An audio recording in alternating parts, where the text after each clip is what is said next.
Students, today we'll study about field effects. So, nami ek term hai field effects. So, when there are two charge centers within the same molecule, for example, by ionization of this molecule, when it is dissolved in water, first one COH group is changed to COO negative. By ionization of hydrogen, water naal chali gayi, H3O positive ho gaya. Second time, the same molecule, the second part of this molecule COH, again it is ionized to CO negative. Now we are having two such charge centers, one is this, one is this. So they will influence each other, they will experience some sort of electrostatic repulsion because they are of same charge.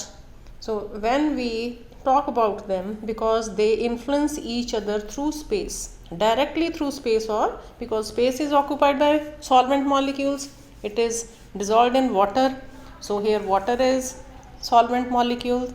So this effect is known as field effect. So when we define it, every time you will first define the given effect. So for field effects, you will say the effect results from electrostatic interaction between two charge centers in the same molecule which operates through space or solvent. So that is known as field effects or field effect. So ਇਹਦੀ ਬੇਟਾ example ਇੱਕ ਤਾਂ ਆਹੀ ਤੁਸੀਂ ਦੱਸੋਗੇ ਕਿ when first group COH changes to CO negative, ਤਾਂ ਇਸ ਨੂੰ ਅਸੀਂ ਰਿਪਰੈਜ਼ੈਂਟ ਕਰਦੇ ਹਾਂ ਇਕੁਇਲਿਬਰੀਅਮ ਕਾਂਸਟੈਂਟ KA ਦੇ ਥਰੂ, ਅੱਗੇ ਜਿਹੜਾ ਐਕਸਪਲੇਨ ਕੀਤਾ ਹੋਇਆ that KA for the first step, then again for KA2, KA1 ਪਹਿਲੇ ਸਟੈਪ ਲਈ ਇਹਦੇ ਲਈ ਲਿਖਿਆ ਹੋਇਆ, ਸੋ this is KA1 ਹੈ ਨਾ, ਇਹਦੇ ਲਈ ਲਿਖਿਆ ਹੋਇਆ KA2, ਰਾਈਟ, KA2. ਸੋ ਦੋਨਾਂ ਲਈ ਕਾਂਸਟੈਂਟਸ ਨੇ, equilibrium constants. Now it has been said that the equilibrium constant Ka for the first change would be large, ਕਿਉਂਕਿ ਸੈਕਿੰਡ ਚੇਂਜ ਹੈ ਜਿਹੜੀ ਉਹ ਪਹਿਲਾਂ ਫਰਸਟ ਵਾਲਾ ਆਹ ਵਾਲਾ ਬਣਨਾ ਹੈ ਜਦੋਂ, ਤਾਂ ਫੇਰ ਹੀ ਅੱਗੇ ਜਾ ਕੇ ਉਹਨੇ ਸੈਕਿੰਡ ਚੇਂਜ ਫੇਰ ਹੋ ਸਕਦੀ ਹੈ. ਤਾਂ ਇਹਦੇ ਲਈ ਰਿਐਕਟੈਂਟ ਮੋਲੀਕਿਊਲਸ ਦੇ ਨੰਬਰ 'ਤੇ ਡਿਪੈਂਡ ਕਰੂਗਾ ਨਾ. ਸੋ ਫਰਸਟ ਚੇਂਜ ਲਈ ਰਿਐਕਟੈਂਟ ਮੋਲੀਕਿਊਲਸ ਇਹ ਨੇ, ਸੋ ਇਹਨਾਂ ਦੀ ਗਿਣਤੀ ਬਹੁਤ ਜ਼ਿਆਦਾ ਹੈ. ਜਦੋਂ ਅਸੀਂ ਦੂਸਰੀ ਚੇਂਜ ਕਰਨੀ ਹੈ, ਨਾਓ ਵੀ ਰਿਕੁਆਇਰ ਥੀਸ ਮੋਲੀਕਿਊਲਸ, ਆਇਓਨਾਈਜ਼ਡ, ਪਾਰਸ਼ਲੀ ਆਇਓਨਾਈਜ਼ਡ ਮੋਲੀਕਿਊਲਸ. ਹੁਣ ਇਹਨਾਂ ਦੀ ਗਿਣਤੀ ਓਨੀ ਨਹੀਂ ਹੈ ਜਿੰਨੀ ਕਿ ਸਟਾਰਟਿੰਗ ਵਾਲੇ ਦੀ ਇਹਦੀ ਹੈ, ਜਿੰਨੀ ਕੌਨਸਨਟ੍ਰੇਸ਼ਨ ਜਾਂ ਸਟਰੈਂਥ ਇਹਦੀ ਹੈ ਓਨੀ ਜਿਹੜੇ ਤੋਂ ਬਣ ਰਿਹਾ ਉਹਦੀ ਓਨੀ ਨਹੀਂ ਹੋਣੀ, ਕਿਉਂਕਿ ਟੋਟਲ ਦਾ ਚੇਂਜ ਇੱਕਦਮ ਕਨਵਰਸ਼ਨ ਹੁੰਦੀ ਨਹੀਂ ਹੈ. ਸੋ ਇਸ ਕਰਕੇ KA2 ਹਮੇਸ਼ਾ ਐਕਸਪੈਕਟ ਕਰਦੇ ਆ ਕਿ KA1 ਨਾਲੋਂ ਘੱਟ ਹੀ ਹੋਊਗਾ. ਸੋ ਫਰਸਟ ਚੇਂਜ ਫਾਸਟ ਹੈ, ਸੈਕਿੰਡ ਚੇਂਜ ਹੈ ਸਲੋ ਹੈ. ਸੋ ਦੋਨਾਂ ਦੀ ਰੇਸ਼ੋ ਹੈ ਜਿਹੜੀ KA ਜ਼ਿਆਦਾ, KA2 ਘੱਟ ਹੈ. ਪਰ ਕਹਿੰਦੇ ਵੀ ਇਹ ਜਿੰਨੀ ਐਕਸਪੈਕਟਡ ਹੈ ਉਸ ਤੋਂ ਵੀ ਜ਼ਿਆਦਾ ਆਉਂਦੀ ਹੈ. It is nearly 700 Times ratio of KA1 upon KA2. ਮਤਲਬ ਪਹਿਲਾ ਸਟੈਪ ਹੈ ਬਹੁਤ ਫਾਸਟ ਹੈ ਸੈਕਿੰਡ ਨਾਲੋਂ. So this is due to, ਕਿਉਂ ਸਲੋ ਹੁੰਦਾ, ਇਹ ਕਹਿੰਦੇ ਕਿ it is due to the field effects, because there are two negative centers. The negative charge centers of the carboxylate ion 1 would exert a strong field effect through solvent, due to which the generation of new negative charge center and formation of anion 2 would be highly disfavored, क्योंकि similar charge appear होने ਲਈ ਦੋਨੋਂ ਇੱਕ ਦੂਸਰੇ ਨੂੰ repeal ਕਰਨਗੇ. ਸੋ ਦੂਸਰਾ charge establish ਹੋਣ ਤੋਂ ਪਹਿਲਾਂ ਪਹਿਲੇ ਵਾਲਾ ਹੀ ਹੁਣ ਉਹਦੇ ਲਈ ਹਰਡਲ ਬਣ ਜਾਣਾ ਜਿਹੜਾ ਪਹਿਲਾ ਨੈਗੇਟਿਵ ਚਾਰਜ ਆਇਆ ਹੋਇਆ. ਸੋ ਇਸ ਕਰਕੇ ਜਿਹੜਾ ਸਲੋ ਡਾਊਨ ਹੈ ਸੈਕਿੰਡ ਸਟੈਪ ਦੀ, that is due to the negative charge on first CO, ਪਹਿਲੇ ਸਟੈਪ ਜੋ ਬਣ ਰਿਹਾ ਉਹਦੇ ਕਰਕੇ ਹੈ. So that is known as field effect. ਦੋਨੋਂ ਇਨਫਲੂਐਂਸ ਕਰਦੇ ਇੱਕ ਦੂਸਰੇ ਨੂੰ. ਸੋ ਬਟ ਆਹ ਜੇ ਤੁਸੀਂ ਕਰ ਸਕੋ ਠੀਕ ਹੈ, ਨਹੀਂ ਇੱਕ ਐਗਜ਼ਾਮਪਲ ਤਾਂ ਕਰੋਗੇ. ਨਾਓ ਦਿਸ ਇਜ਼ ਅਨਦਰ ਐਗਜ਼ਾਮਪਲ. ਦੋ ਬੈਂਜ਼ੀਨ ਰਿੰਗਸ ਨੇ, ਸੈਂਟਰ 'ਚ ਵੀ ਵੈਸੇ ਹੈਕਸਾਸਾਈਕਲਿਕ ਰਿੰਗ ਹੋ ਗਈ, ਸੈਂਟਰ 'ਚ ਦੋ ਬਣਾ ਕੇ ਇਸ ਤਰ੍ਹਾਂ ਜਦੋਂ ਜੋੜਿਆ ਹੋਇਆ, ਦੈਨ ਉੱਪਰ ਨੂੰ ਜਦੋਂ ਕਰਦੇ ਹਾਂ ਤਾਂ ਉੱਪਰ ਨੂੰ ਵੀ ਇੱਕ ਹੈਕਸੋਸਾਈਕਲਿਕ ਬਣ ਜਾਣੀ ਹੈ. ਸੋ ਆਹ ਵੀ ਦੇਖੋ, ਆਹ ਵੀ ਹੈਕਸਾਸਾਈਕਲਿਕ ਰਿੰਗ ਹੈ ਨਾ, 6 ਸਾਈਡਸ ਨੇ ਇਹਦੀਆਂ. ਸਿਮਿਲਰਲੀ ਜਦੋਂ ਅਸੀਂ ਉੱਪਰ ਨੂੰ ਕਰਦੇ ਹਾਂ ਤਾਂ ਵੀ ਜੇ ਰਿੰਗ ਬਣਾਈਏ, ਆਹ ਕੰਸੀਡਰ ਕਰੀਏ 4 ਬੌਂਡਸ, ਸੌਰੀ ਇੱਥੇ ਤੱਕ, ਅਤੇ ਫਿਰ ਇਹਦੇ ਤੋਂ ਉੱਪਰ ਨੂੰ ਐ ਬਣਾਏ ਹੋਏ ਨੇ. ਸੋ 2 ਬੌਂਡਸ ਉੱਤੇ ਹੋ ਗਏ, 6 ਮੈਂਬਰਡ ਬਣਦੀ ਹੈ. ਜੇ ਅਸੀਂ ਰਾਈਟ ਤੋਂ ਕਰਦੇ ਹਾਂ चलो ਆਪਾਂ ਤਾਂ ਲਿਖਣਾ ਹੀ ਸਿੱਖਣਾ ਹੈ। सो in this case there is COH group on right hand side and two Cl groups are on right hand side towards COH। the second molecule ਕੀ ਹੈ कि there is COH here and Cl groups are on other side of the ring। ਇਹਦੇ ਵੱਲ ਨੂੰ ਹਾਈਡਰੋਜਨਸ face ਕਰ ਰਹੀਆਂ। ਸੋ ਇਸ ਕਰਕੇ ਪਹਿਲੇ ਦੇ ਵਿੱਚ ਜਿਹੜੀ ਜਿੱਧਰ Cl's ਹੈਗੀਆਂ ਨੇ COH ਗਰੁੱਪ ਵੱਲ it says ਕਿ ਇਹਦੇ ਐਸਿਡਿਕ ਸਟਰੈਂਥ ਬਹੁਤ ਜ਼ਿਆਦਾ ਹੈ as compare to the second one. ਕਿਉਂਕਿ ਜਿਹੜਾ ਇੱਥੇ ਚਾਰਜ ਜਨਰੇਟ ਹੋਊਗਾ COO ਤੇ ਇਹਦੀ ਰਿਮੂਵਲ ਨਾਲ ਜਦੋਂ ਇੱਥੇ ਚਾਰਜ ਜਿਹੜਾ ਜਨਰੇਟ ਹੋਣਾ ਹੈ that is compensated by that is ਇਸ ਤਰ੍ਹਾਂ ਕਰਕੇ ਇੱਧਰ ਨੂੰ ਹੋ ਜਾਣਾ ਵਿਦਡ੍ਰॉ ਤੇ ਦੋਨੋਂ Cl ਨੇ ਅਲਟੀਮੇਟਲੀ ਸਾਰੇ ਬੌਂਡ ਕਰਕੇ Cl ਨੇ ਆਪਦੇ ਵੱਲ ਨੂੰ ਇਸ ਤਰ੍ਹਾਂ ਇਲੈਕਟ੍ਰੋਨਸ ਖਿੱਚਣੇ ਨੇ। So this negative charge is distributed, so it is decreased due to the presence of two Cl on the same side। so this means due to the presence of Cl's on the same side this acid is more acidic than the second one। pKa value ਦਿੱਤੀ ਹੋਈ ਹੈ ਹੁਣ pH ਕਿਉਂਕਿ hydrogen ion ਤੋਂ ਉਲਟ ਹੋ ਜਾਂਦਾ ਨਾ ਨੈਗੇਟਿਵ ਲੋਗਰਿਥਮ।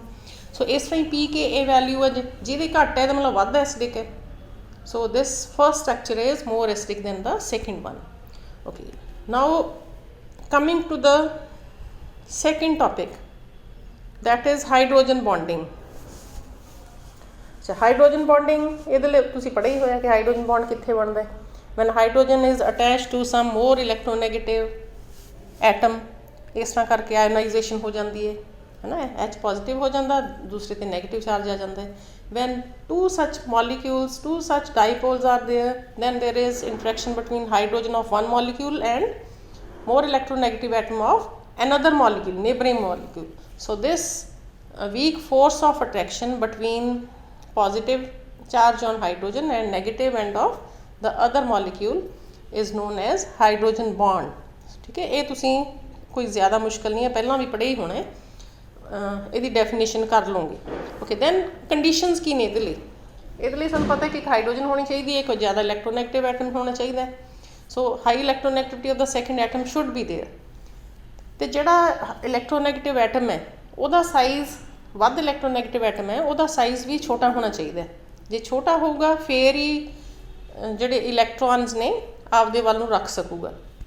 ਸੋ ਤਿੰਨ ਐਟਮਸ ਨੇ fluorine oxygen and nitrogen which pass this condition their size is small their electronegativity is more so they give better results for hydrogen bonding। then for chlorine though chlorine has same electronegativity as that of nitrogen but it is forming weak bonds weak hydrogen bonds than nitrogen because its size is bigger। then coming to the strength of hydrogen bond it is a weak bond the energy required to break this bond is 10 to 40 kilojoule per mole whereas for a covalent bond it is 200 to 450 kilojoule per mole। so ਉਹਦੇ ਨਾਲੋਂ ਬੇਟਾ ਦੇਖੀਏ ਤਾਂ ਕਾਫੀ 20 times ਹੀ weak ਹੋ ਗਿਆ ਹੈ ਨਾ। okay then relative strengths ਕਿ ਜੇ ਵੱਧ ਇਲੈਕਟ੍ਰੋਨੈਗੇਟਿਵ ਐਟਮ ਹੈ ਜਿਵੇਂ ਫਲੋਰੀਨ ਹੈ ਮੋਸਟ ਹਾਈਐਸਟ ਇਲੈਕਟ੍ਰੋਨੈਗੇਟਿਵਿਟੀ ਇਹਦੀ ਪੀਰੀਓਡਿਕ ਟੇਬਲ ਦੇ ਵਿੱਚ ਮੈਕਸਿਮਮ ਹੈ। ਸੋ HF ਬੌਂਡ ਹੈ ਜਿਹੜਾ ਸਭ ਤੋਂ ਵੱਧ ਪੋਲਰ ਹੋਊਗਾ ਜਿੰਨੀ ਪੋਲੈਰਿਟੀ ਬੌਂਡ ਦੀ ਵੱਧ ਹੋਊਗੀ ਓਨੀ ਸਟਰੋਂਗ ਹਾਈਡਰੋਜਨ ਬੌਂਡਿੰਗ ਬਣਨੀ ਹੈ। ਪੋਜ਼ੀਟਿਵ ਨੈਗੇਟਿਵ ਪੋਲਸ ਦੀ ਜਿੰਨੀ ਡਿਫਰੈਂਸ ਹੈ ਇਲੈਕਟ੍ਰੋਨੈਗੇਟਿਵਿਟੀ ਦਾ ਓਨਾ ਹੀ ਵੱਧ ਚਾਰਜ ਉਹ 'ਤੇ ਐਸਟੈਬਲਿਸ਼ ਹੁੰਦਾ ਅਤੇ ਓਨੀ ਜ਼ਿਆਦਾ ਸਟਰੋਂਗ ਬੌਂਡ ਬਣਦਾ। ਸੋ HF ਦੇ ਕੇਸ ਦੇ ਵਿੱਚ ਹਾਈਡਰੋਜਨ ਬੌਂਡਿੰਗ ਵੱਧ ਸਟਰੋਂਗ ਹੋਣੀ ਹੈ। In case of HO oxygen ਵਾਲਾ ਬੌਂਡ ਦੂਜੇ 'ਤੇ ਆ ਗਿਆ ਨੰਬਰ 'ਤੇ ਪਰ ਇਹ ਹਾਈਡਰੋਜਨ ਆਕਸੀਜਨ ਵਾਲਾ ਜ਼ਿਆਦਾ ਸਟਰੋਂਗ ਹੈ than hydrogen nitrogen. So fluorine is greater it gives stronger hydrogen bonds than oxygen, it gives stronger bonds hydrogen bonds than nitrogen। okay then types of hydrogen bonding is of two types ਪਹਿਲਾਂ ਪੜ੍ਹੇ ਹੀ ਹੋਣਾ ਤੁਸੀਂ। ਇੱਕ ਹੁੰਦੇ ਆ ਅਲੱਗ-ਅਲੱਗ molecules ਪਏ ਹੋਣ ਭਾਵੇਂ ਸੇਮ ਚੀਜ਼ 'ਤੇ ਹੈ ਜਿਵੇਂ ਵਾਟਰ ਹੈ ਤਾਂ ਵਾਟਰ ਮੋਲੀਕਿਊਲਸ ਦੇ ਵਿੱਚ ਹਾਈਡਰੋਜਨ ਬੌਂਡ ਬਣਨਗੇ। ਅਲਕੋਹਲ ਹੈ ਤਾਂ ਜਿਸ ਤਰ੍ਹਾਂ ਦਿਖਾਇਆ ਹੋਇਆ ਅਲਕੋਹਲ ਹੈ ਤਾਂ ਅਲਕੋਹਲ ਦਾ ਇੱਕ ਮੋਲੀਕਿਊਲ ਦੂਜੇ ਮੋਲੀਕਿਊਲ ਇੱਕ ਦੀ ਹਾਈਡਰੋਜਨ ਦੂਸਰੇ ਦੀ ਆਕਸੀਜਨ ਇਸ ਤਰ੍ਹਾਂ ਦਾ ਹਾਈਡਰੋਜਨ ਬੌਂਡ ਬਣਨਾ ਹੈ ਨਾ। ਆ ਅਮੀਨਸ ਦਾ ਦਿਖਾਇਆ ਹੋਇਆ ਜਾਂ ਫਿਰ ਇਹ ਵੀ ਹੋ ਸਕਦਾ ਹੈ ਕਿ ਸੇਮ ਮੋਲੀਕਿਊਲ ਦਾ ਇੱਕ ਪਾਰਟ ਦੂਜੇ ਕੋਈ ਹੋਰ ਗਰੁੱਪ ਜਾਂ ਕੋਈ ਐਟਮ ਕਿਤੇ ਹੋਰ ਪਿਆ ਹੋਇਆ, ਜਿਵੇਂ ਆਮ ਤੌਰ 'ਤੇ ਬੈਂਜ਼ੀਨ ਦੇ ਹੁੰਦੇ ਆ ਕਿ ਦੋ ਸਬਸਟੈਂਟਸ ਪ੍ਰੈਜ਼ੈਂਟ ਨੇ ਔਰਥੋ ਪੋਜੀਸ਼ਨ 'ਤੇ ਜਾਂ ਪੈਰਾ ਪੋਜੀਸ਼ਨ 'ਤੇ ਵੀ। So they can influence each other. So ਪਹਿਲਾ ਬੇਟਾ ਇੰਟਰਮੋਲੀਕੂਲਰ ਤਾਂ ਬੜਾ ਕਾਮਨ ਹੈ, ਤੁਸੀਂ ਜਿਹੜਾ ਪੜ੍ਹਦੇ ਹੋ ਸਾਰੇ ਹੀ ਹੈ ਨਾ।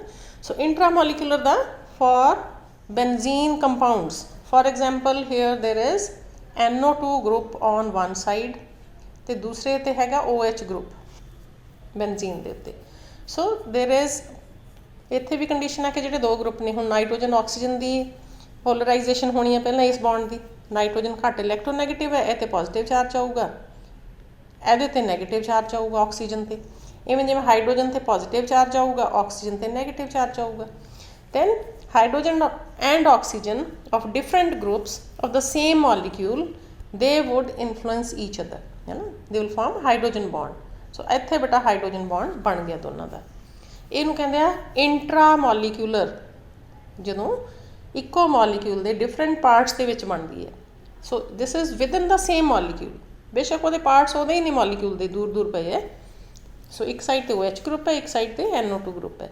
ਸੋ ਇੱਕ ਆਕਸੀਜਨ NO2 ਦੀ ਤੇ ਹਾਈਡਰੋਜਨ OH ਗਰੁੱਪ ਦੀ। ਸਿਮਿਲਰਲੀ ਨਾਲ ਵਾਲੀ ਜਿਹੜੀ ਐਗਜ਼ਾਮਪਲ ਹੈ ਦੈਟ ਇਜ਼ ਸੈਲਸਲੈਲਡੀਹਾਈਡ, ਇੱਕ ਸਾਈਡ ਤੇ ਤਾਂ CHO ਗਰੁੱਪ ਹੈ, ਐਲਡੀਹਾਈਡ ਗਰੁੱਪ ਹੈ, ਔਰਥੋ ਪੋਜੀਸ਼ਨ ਤੇ OH ਗਰੁੱਪ ਹੈ।